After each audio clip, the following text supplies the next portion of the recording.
Etsy sellers split clean in two, the ones running on instinct and the ones running on data. The Etsy SEO tool is for the second kind. It is a workbook you own, no subscription, no seat, no service that quietly starts charging when your shop grows. Open it, paste in your listings, and it starts doing arithmetic you would otherwise be doing in your head at 11 at night. It runs the same way in Excel on Windows, Excel on a Mac, Google Sheets, and LibreOffice, because every formula in it uses functions all four of them share. If you would rather work in Sheets, there is a one-click link in your download that gives you your own native copy, not an import, a real Google Sheet. Etsy gives you 13 tags. In the example shop, one listing puts the word slippers into 9 of them. Bridesmaid slippers, mama slippers, spa slippers, fuzzy slippers.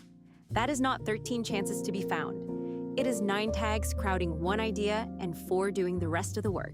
30 words across those tags, only 19 of them different.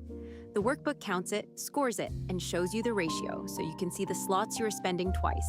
Every tag gets a base score from how much people search for it against how many listings compete for it, demand against supply. Then a bonus if it appears in your title, a smaller one for your description, and a bonus for each word beyond 2. Single word tags take a penalty because they compete with the whole marketplace. This listing scores 3,586 against 1117 for the competitors it is matched to. None of it is Etsy's ranking algorithm. That is not public. It is a model you can read and change. The dashboard pulls it together. How many listings are losing money? How many are on a thin margin, your average margin?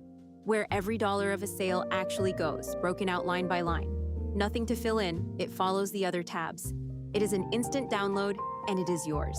The formulas are visible, the settings are exposed, nothing is locked, and there is no subscription. Etsy changes its fees from time to time, and they differ by country. When that happens, you edit one cell on the Setup tab, and the whole workbook follows. Own it, don't rent it.